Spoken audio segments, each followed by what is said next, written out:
Hello, everyone out there. This is Roxanne Wiley with the Wiley Group of Sampson Properties. And I'm Cheryl Youngbarn of the community of Sampson Properties. And we wanted to welcome you to our very first seller Q&A. We get lots of questions and we thought we would do a forum where you can call in, text in, Facebook in, whatever it is, your questions. And we got a couple ahead of time and we're gonna just shoot through them. Sounds good. All right, the first question is it too late to sell our house? Have you missed the market? Not at all. I think right now is the best time before, experts do say that, come fall, it's probably going to look a little bit different. What are you hearing, Cheryl?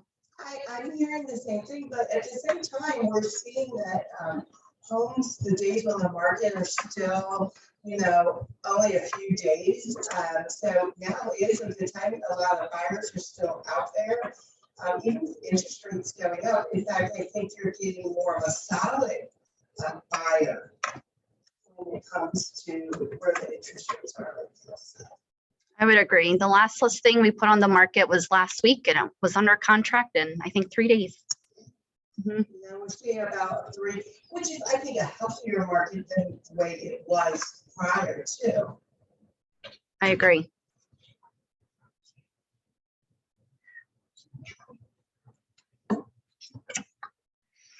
All right. All right. Well, speaking of interest rates, is that really affecting the market right now? I think what I'm seeing is it may affect buyers more than it does sellers, but I'm seeing it where it may change their price point a bit, but I'm not seeing anything really on the selling side where it's affecting anything other than the solidity of the buyer is, higher. I'm seeing. And I would say to the sellers out there, whether you're hiring us or you're hiring another realtor, please listen to their advice on pricing your home, because you can overprice and you're going to know within the first week if you've overpriced it or not. You can't underprice in this market right now because of the lack of inventory. Even with interest rates going up a little bit, the buyers are there and ready, and they'll drive that price up. And we're not talking about, oh, let's list it for, 500 when, it's really worth 550. No, list it at 550. And then if the demand is there, the price will go up a little bit, or it's going to be 550. Right. I think market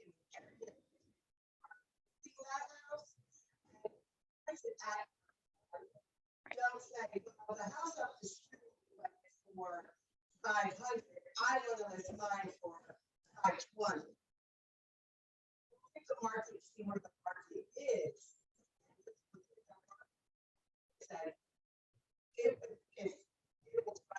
If there's a demand for that house. Speaking of demand and pricing, what about appraisals? Appraisal. I'm seeing them come in. I haven't had too many under appraisal. I 2 or 3 months. I had one. Have you? We've had one, and it was devastating for the buyer. Appraisers are, from what I hear, appraisers are busy and they don't necessarily want the listing agent to wait for them at the property because they have their route scheduled. However, they do encourage and recommend that you email those comparables ahead of time.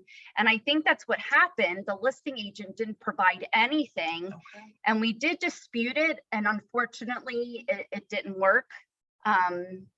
And it is what it is. However, it's.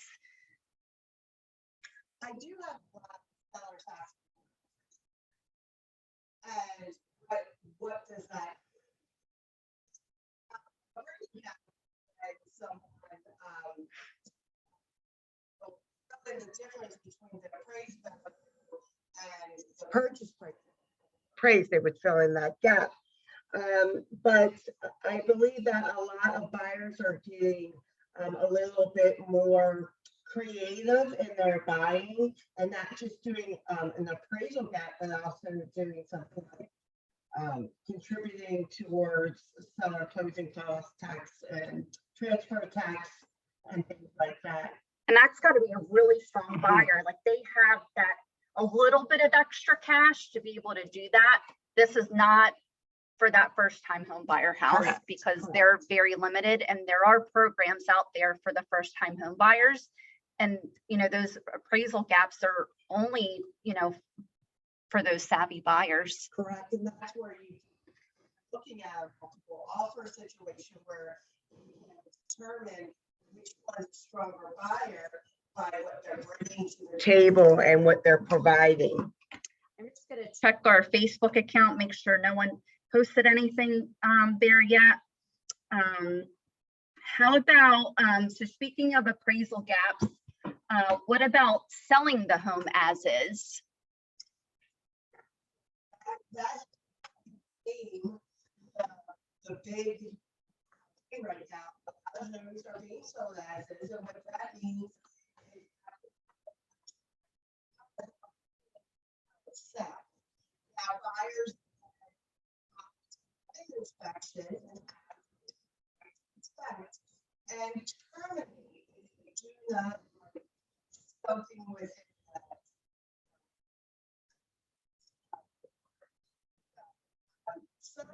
as is it effective, but also something like when it can to make sure that when they do have that inspection, that their inspection comes back clean and you can take care of anything so that you can get the highest price for your home. Yeah, as is doesn't necessarily mean for those ugly houses like it did back in the day. You know, as is can still be scary because we've had, you know, buyers purchase as is, and within a month of them moving in, the HVAC system went up, and at the time of inspection, it was fine. It was working. It really wasn't that old, and, you know, it is unfortunate. And, you know, buyers do have those options. We do have someone, you know, who has joined us, and they have a question. Good question. Depends.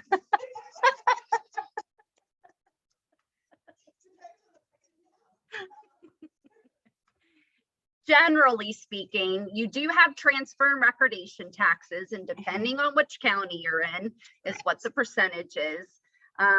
If you have a mortgage, you know, the release for the payoff, and then of course your commissions, which, you know, we can talk about at your listing appointment. And if interested, give us a call and discuss that on more. Yes, great question.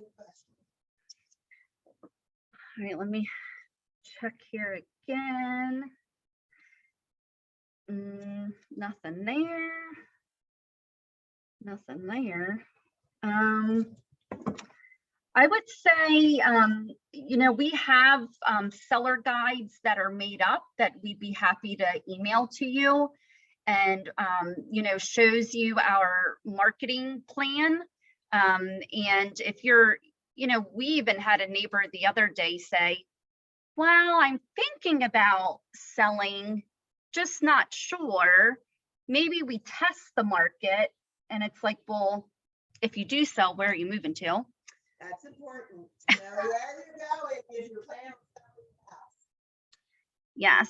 And to test the market, you know, well, what's happening in the neighborhood? Are homes selling quickly? Because that's really a determining factor.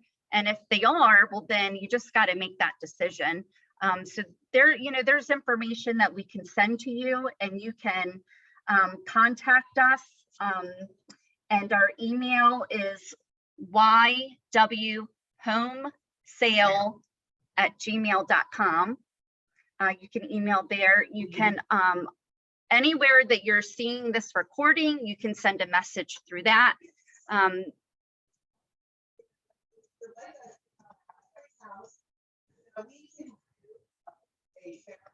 Market analysis of your home and, you know, send that to you. But unless you let us come out and just take a walk through your home, see what upgrades you've done, see the condition of the home, that helps us price the home. And, you know, we can have a discussion about how much it would cost, how much approximate you could profit off the home. And a tool that we actually started using is called HomeBot. So if you're interested in that, we can send you a link to that. And you basically put in what your mortgage payoff is, what you paid for the home, and it will ask you questions about those upgrades and things. And it'll tell you roughly what your equity is. So you have an idea if you are going to be, if you need that money to, you know, move into your next home, or maybe you want to buy an investment property, you at least have that. I do see another question popped up. How do you arrive at the list price selling a home? Well, we look at what your home has to offer. We look at past public record, any past listings that may been there, that so we can derive it the different what your home has to offer. We ask you some questions about your home, and then we look in the area, neighborhood of your home, and see what is going on. If your neighborhood doesn't have a huge turnover, that means a lot of homes aren't for sale. We might increase that radius a little bit, look in some surrounding neighborhoods, and then we'll come upon a market price. But we can't truly give you a actual price or discuss a price until we actually can get in the home and see the home. Exactly. And the most important is what's active, because you're going to be competing on what's active. So if you say you wanted to list it at 550 and your neighbor is active at 530 and you both have the same thing to offer, well, you're just going to help your neighbor sell faster. Correct. Look at what's going on.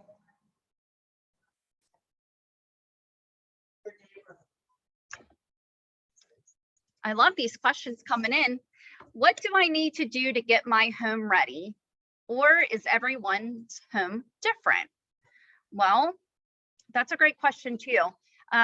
You know, the biggest thing is my husband tells sellers, whatever you're going to get rid of it now.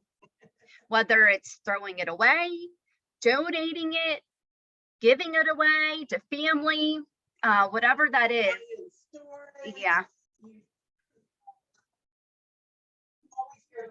Clutter. I say depersonalize. You know, take down, clear off counters, make the less stuff that's around, the bigger the home looks.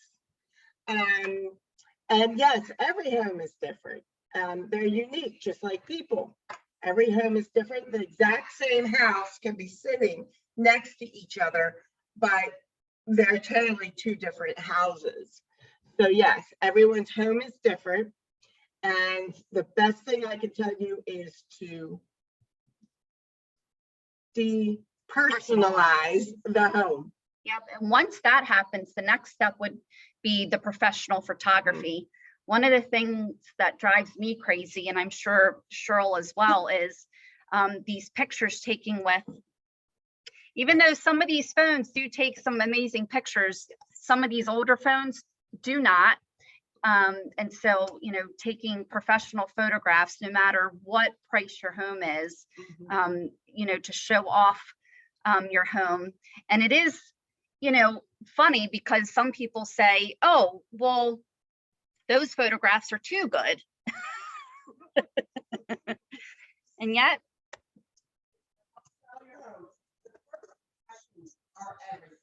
so when you list your home and it's on the MLS and people are getting that what they see.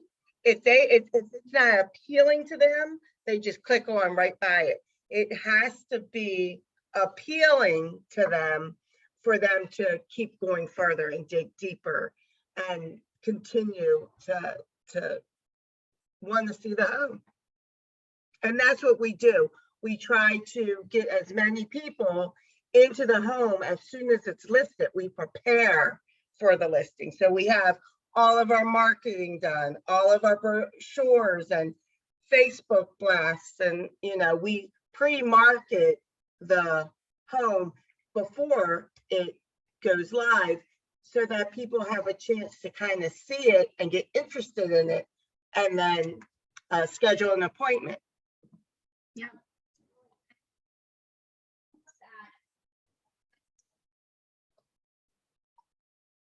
Email.com. You can also visit us at the Wiley Group Real Estate. And we do have a little bit of information on there about what to expect if you're a seller. Another question just came in. I'm scared of contracts. If I sign with you to sell my home, can that contract be canceled if we have a contract? And also if we haven't had a contract? A lot of answers there. Well, it all depends. You can cancel your contract per however the termination is in that contract. Each contract can be different. So that's something we discussed before sending you the listing documents. But let's just say you can dissolve a contract within 3 days with a written consent and of the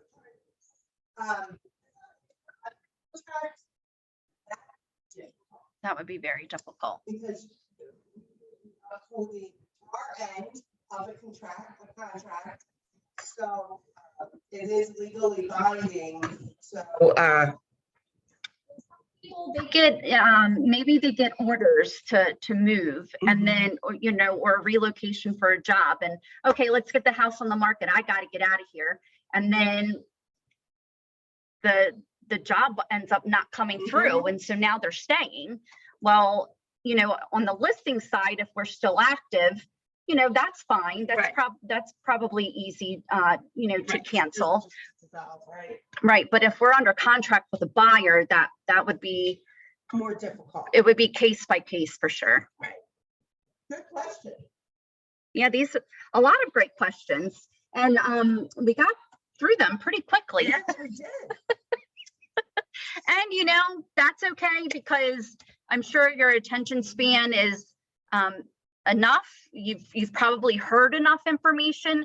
Our plan is to do this on a monthly basis, so that you can hop in or text in, call in, whatever, with questions, so that when you are ready to list your home with us, that you feel safe and comfortable. And if there's any specific topics like buyers, first time home buying, pre-approval process, whatever, we can have guests come on, answer additional questions, like maybe a lender or somebody that can help you through other processes. Oh my goodness, here comes another one.